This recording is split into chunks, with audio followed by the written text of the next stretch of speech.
세 번째로 그 수유노머 N 정정훈 선생님께서 공동의 역량을 구성하는 소민의 정치라는 제목으로 말씀을 해주시겠습니다. 예, 먼저 앞에 두 분을 대신해서 제가 사과의 말씀을 드리고요. 예, 수유노머가 탈견들을 좋아하다 보니까 이게 근대적 시간 감각이 약합니다. 죄송합니다. 저는 좀 근대적으로 진행해 보겠습니다. 사실 지금 시간이 얼마 없어서 여러분들 혹시 이 책자 계시면 여기 서문에 보시면 신강현 선생님께서 여기 실린 글들을 쫙 요약을 하셨는데, 정리를 하셨는데, 이보다 더 잘 요약하기 힘들 것 같아서 이걸 읽었으면 딱 좋겠다 싶었는데, 또 그러기엔 제가 너무 하는 게 없을 것 같아서, 제 글을 바탕으로 말씀을 드리겠습니다. 일단 일상이라는 문제의식이 지금 이제 논의 되는 게 어떤 맥락에서일까라는 생각으로 글을 시작했습니다.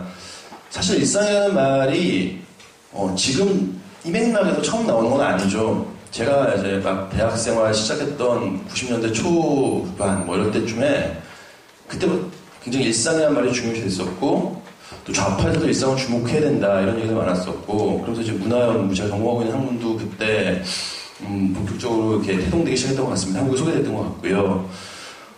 하지만 그때 일상은 오늘 지금 우리의 일상은 같은 것인가라는 질문을 던져보게 됐습니다. 그때 일상은 소비자본주의적 일상이었다면 지금은 신자유주의적 양극화의 일상이었고, 그래서 일상을 통해서 어떤 일상을 새롭게 구축함으로써 자본에 저항하고 이 국가와 다른 정치를 구축할 수 있다. 이런 관점보다는 이 일상이 완전 중지되고 요즘 말로 유행하는 말로 리셋되어야 한다는 감각이 오늘은 더 일반적인 것이 아닌가 이렇게 생각했습니다. 그럴 때 민주주의라는 건 일상 속에서 일상을 다르게 만들므로써 구성되는 것이 아니라 요즘에 유행하고 있는 정치학적인 논의들의 한 축에는 그 일상을 완전히 중지시킴으로써 일상을 뒤집음으로써 민주주의를 사유하려고 하고 있고, 그런 의미에서 민주주의가 굉장히 사건적인 성격을 갖는다, 일상을 중지시키는 사건적인 성격을 갖는다라는 논의를 앞에서 진행했습니다.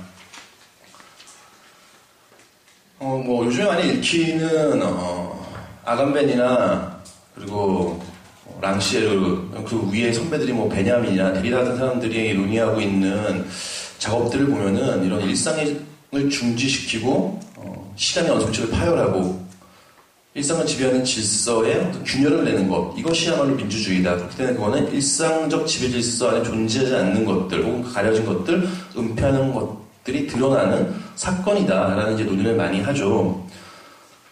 그것이 요즘에 민주주의와 관련된 많은 중요한 사고를 규정하고 있는 것 같은데, 제 질문은 이런 민주주의를 일상을 파괴하는 사건으로 이해하는 것에 충분한 이해와 또 동의도 갖고 있습니다만, 여기에 대한 몇 가지 좀 질문이 있습니다. 일상을 파괴하는 것이 오로지 민주주의의 가장 중요한 차원이고, 그래서 절대로 민주주의는 어떤 제도나 체제, 구조 이런 것들로 함원될 수 없고, 그런 것이라면은 우리에게도 민주주의라는 것은 어떤 기획할 수 없는 것이고, 철저하게 우연적인 것이고, 그냥 기다리던가 되면 좋고 안 되면 말고 이런 문제 아닌 것인가 라는 이제 고민이 하나 들었었고요. 그건 이제 민주주의가 인민의 힘을 의미하는 데모크라티아이기도 하지만 또 인민이 자기 자신을 통치하는 이 구성적 행위라는 측면에서 민주주의의 문제 성격을 잘 해명하지 못하는 거 아닐까라는 이제 문제제기를 했습니다. 그러면서 이 민주주의를 다시 구성적 기획으로, 사건적 기획일 뿐만 아니라 구성적 기획으로, 능동적인 실천의 기획으로 사유하려면 민주주의의 핵심적인 차원이 공동성에 있다라고 저는 이제 주장을 하고 있는 거고요.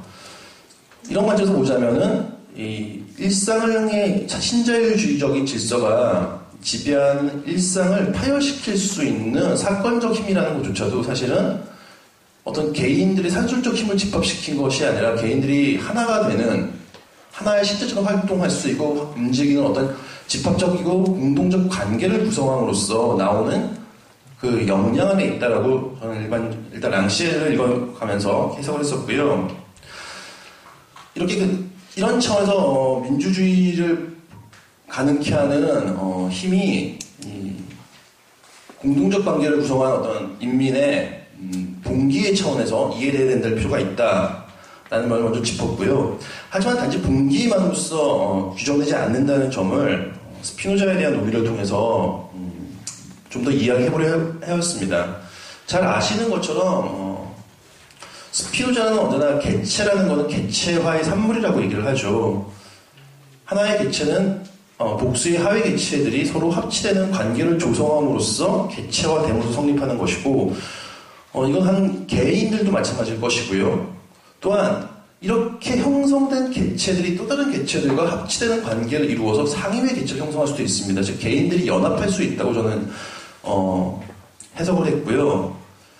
그 연합적인 관계, 연합체를 구성하는 것의 핵심적인 원리가 공동성에 있다라고 규정을 했습니다. 아마도 그렇게 개인들이 연합적인 관계, 서로가 합치되어서 서로의 역량을 증대시키는 관계, 그러나 그 역량이 개인들의 그냥 힘을 산수적으로 더한 것이 아니라 관계를 형성하면 연합된 역량도 관계를 해체하면 연합된 역량이 그냥 n분의 1로 흩어지는 것이 아니라 오로지 관계적인 관계성 속에서만 그 역량이 존재하는 그런 차원을 얘기하려고 했습니다. 그리고 바로 그것이 막스가 독일 이데올로기에서 코뮌에 대해서 공동체에 대해서 얘기할 때 꿈꾸었던 것들이 아닌가 싶습니다. 269페이지에 있는 막스의 인용만 하나만 읽겠습니다. 지금까지 개인들이 그것을 위해 단결했던 바에 겉보기만의 공동체는 항상 그 개인들에 대해 자립적인 것으로 되었고 동시에 또한 겉보기만의 공동체는 한 계급이 다른 계급에 대한 단결이었기 때문에 피지의 계급에 대해서는 완전히 환상적인 공동체였을 뿐만 아니라 하나의 새로운 족쇄였다. 진정한 공동체 속에서는 개인들이 그들의 연합 속에서 그리고 그들의 연합을 통하여 동시에 자신들의 자유를 획득한다. 269페이지 마지막 단락을 읽겠습니다. 결국 코뮌이란 복수의 객체가 서로 합치될 수 있는 공동의 관계성을 의식적으로 구성할 때 가능할 것입니다. 그리고 이와 같은 공동의 관계성 속에서 비로소 각 개인은 자신의 자연권, 권리를 실제적으로 확보하고 실행할 수 있게 됩니다. 그렇다면 스피노자가 말하는 자연권 및 자연권의 근거인 역량은 결코 단자적 개인의 배타적 소유물과 같은 것이 될 수 없을 것입니다. 권리가 역량이 같다라는 이 정식은 오로지 타자와 함께 구성하는 연합체라는 공동의 관계성 속에서만 실제할 수 있을 것입니다. 이런 의미에서 스피노자가 말하는 자연권은 항상 이미 공동의 권리이며 공동의 역량입니다. 자기 통치 형태로서 민주주의는 공동의 역량을 능동적이고 의식적으로 조직하는 코뮌 형태 속에서 구현될 수 있을 것입니다. 일상의 코뮌적 조직화를 모색하는 것이 지금 우리 시대에 필요한 일상에서의 민주정치가 아닐까요? 하는 이제 질문을 던진 거고요. 사실은 이 결론의 이제 한 중요한 내용입니다. 그런데 여기서 또다시 제기될 문제가 하나 있습니다. 민주주의가 공동성을 형성함으로써 만들어진 어떤 데모스건, 인민이건, 대중이건, 어떤 정치적 주체의 공동의 역량이라면, 공동의 역량을 직접적으로 키워나는 것이라면, 우리가 흔히 정치에서 흔히 알고 있는 일반적 개념인 주권이라던가, 국가, 제도, 체제 같은 것들은, 민주주의와는 사실상 크단 관계가 없는 것이 아닐까, 이런 이제 비판들이 사실 좀 많이 존재하죠. 민주주의를 주권, 혹은 국민, 대표, 우리가 잘 알고 있는 이런 근대 정치적인 관념으로부터 이렇게 뛰어놀려고 하는 시도가 오늘 굉장히 많이 있고, 저는 일정 정도 그런 시도가 의미 있다고 생각합니다.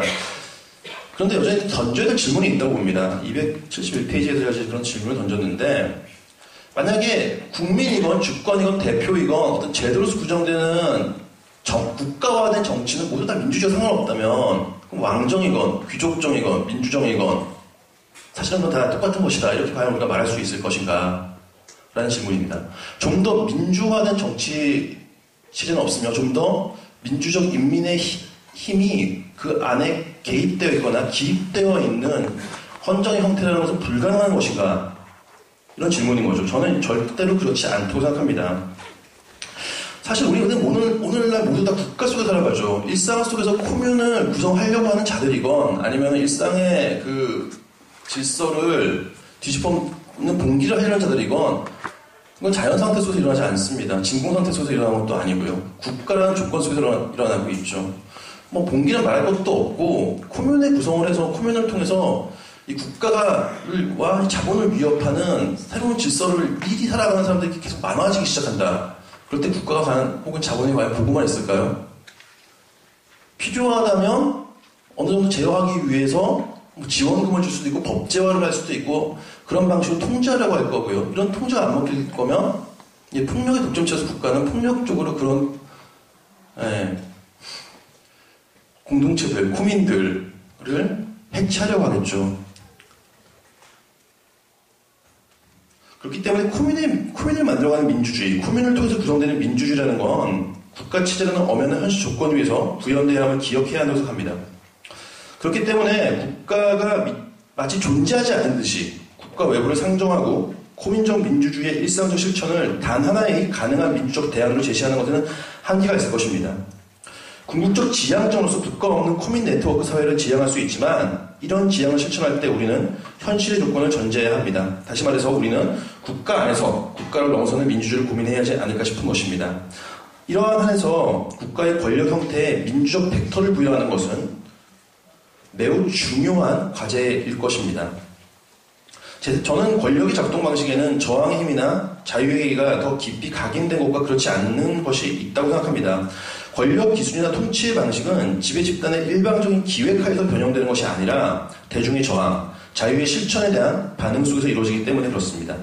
그렇다면 민주적 계기가 더 많이 기입된 통치 형태가 있다고 해야 하지 않을까 싶습니다. 다시 말해 국가 권력의 통치 체제가 민주주의와는 결코 일치할 수 있는 것은 아니겠지만 민주주의는 통치 체제에 자신의 흔적을 새겨놓을 수 있겠죠. 이런 맥락에서 정치제도로서의 민주주의란 데모스의 힘으로서의 민주주의, 민주주의의 직접성이 통치 체제에 강제된 결과로서 형성된 정치 형태라고 할 것입니다.